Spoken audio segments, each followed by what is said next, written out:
untuk debate competition pada pagi hari ini adalah Indonesia belum siap menggunakan pembangkit listrik tenaga nuklir. Seperti yang kita tahu bahwa selama ini pemrakarsa PLN selalu memaparkan keandalan teknologi-teknologi dari PLTN tersebut. Dampak sosial yang sifatnya spesifik memang sangat sulit untuk dikuantifikasi. Jadi keuntungan-keuntungan yang akan timbul dari PLTN rasanya belum cukup bisa untuk mengcover rasa trauma atau rasa takut yang dimiliki oleh masyarakat akibat peristiwa besar adalah nuklir di Hiroshima Nagasaki yang merupakan sejarah besar.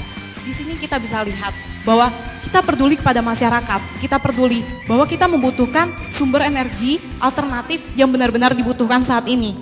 Kita tahu bahwa sumber daya alam yang ada itu sangat terbatas dan kita butuh sumber daya baru yang sebagai alternatifnya. Dan ini sudah terbukti oleh Batan sendiri yang sudah melakukan penelitian bahwa Indonesia itu sudah siap. Indonesia dinilai sangat siap, kenapa? 7 dari orang yang mengawasi PLTN di luar negeri itu adalah dari masyarakat Indonesia sendiri. Ketika tim kontra mengatakan kemudian bahwa PLTN yang akan dibangun di Indonesia dikelola oleh pemuda Indonesia, yang menjadi pertanyaan, apakah tim kontra dapat meyakinkan dampak yang akan dirasakan oleh masyarakat itu sendiri akibat adanya Fukushima, akibat adanya Chernobyl? Masyarakat menjadi takut. Karena apa? Karena kita tahu Indonesia masih belum siap. Sudah berapa universitas yang ada jurusan nuklirnya?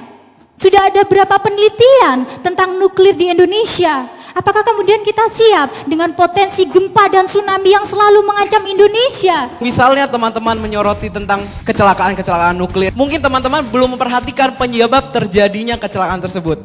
Kecelakaan tersebut disebabkan oleh human error dan juga bencana alam.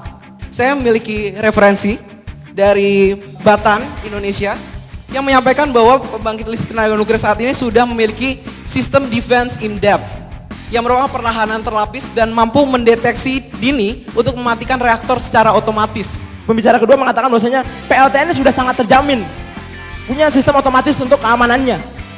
Apakah Amerika tidak punya? Apakah Jepang tidak punya? Apakah teknologi mereka belum sampai teknologi tingkat keempat?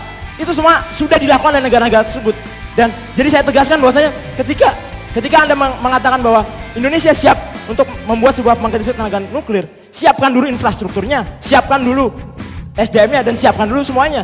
Dan itu masih panjang. Pemerintah Indonesia telah mempersiapkan sebuah tim yang akan melakukan penanggulangan bahaya lingkungan PLTN, dan mereka akan melakukan sosialisasi ke masyarakat.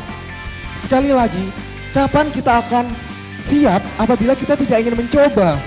Karena kita tahu, apabila teman-teman semua tahu, Dewan Juri tahu, 1 gram atom yang digunakan di reaktor itu akan setara dengan 4 ton batu bara atau 2 ton minyak bumi. Infrastruktur sendiri, teman-teman kontra belum menyebutkan di mana letaknya. Nah, kalau misalnya kita sebut di pulau terpencil, kalau teman-teman ngomong di pulau terpencil agar rakyat tidak terganggu, rakyat tidak takut, maka itu akan menambah di cost-nya. Kalau kita di pulau terpencil, untuk mencapai ke kota itu butuh berapa kabel?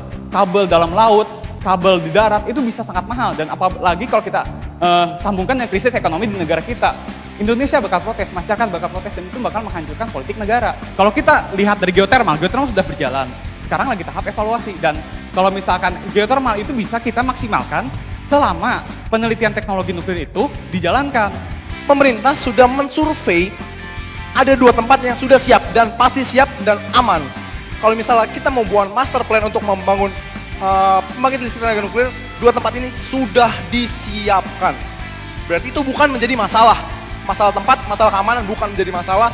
Masalah mindset bukan menjadi masalah, karena kita sudah berubah mindset kita. Sekali lagi, yang ditekankan bukan mendirikan PLTN, tetapi New Renewable Energy yang menekankan pada geothermal yang akan memberikan kesejahteraan dan keselamatan bagi warga negara Indonesia.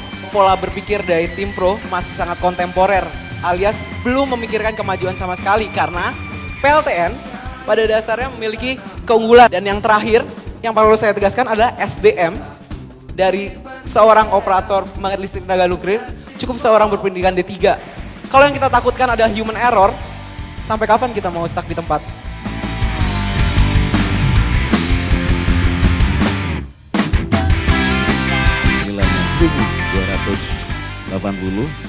kemudian kelompok hijau 1245, jadi selisihnya hanya 35. Maka itu kita kasih applause kepada kelompok merah. Selamat kelompok merah.